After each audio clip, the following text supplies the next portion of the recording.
Mike Kennedy. I'm the director of the Chester Guitar Academy and the author of Guitar Chords for Beginners. And in this short video, I'm going to show you some easier ways to play the D chord on guitar, or to give it its full name, the D major chord. Okay, so D is one of those chords that crops up very, very early on. It's one of the most common chords of all on the guitar. It's one that you need to be able to play pretty much right from the beginning, really, of your guitar journey. Okay, so a full D chord looks like this. Okay, now for D chords, we only strum from here down.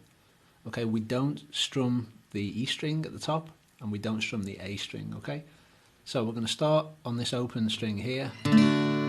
Okay, so that's how we will play a standard D chord. But when you very first pick up the guitar, when you first start playing, that's quite a fiddly chord to play that, because we've got three different fingers. They're split around. It's not an easy chord to play. So a much easier version of D is a one finger version where we can just literally hold this note here. So we're on the 3rd fret and we're on the 2nd string, and we're going to strum these 4 strings. Okay, let's just hear how that sounds. Okay, super easy chord to play, literally just one finger. Doesn't sound great, doesn't sound as good as a full D chord, of course, but it is a D major chord and it will fit the bill, you know. So there we go.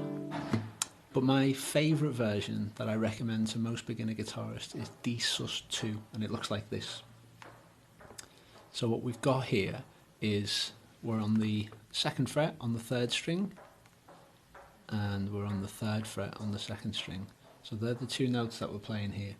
Now initially you'll be tempted to play that chord with these 2 fingers, but I don't want you to do that. I want you to play it like this, because that is going to kind of train your hand into using those 2 fingers to play those 2 notes, which means that in a week or 2, or a month, or however long it takes you to progress, it will be very easy for you to add this finger on here.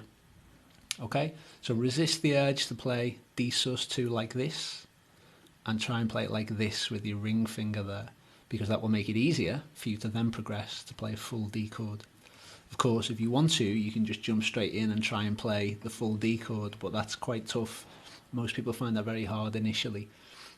So I hope you find those versions easier. We've got our D major here with one finger, and then we've got D sus just there with those 2.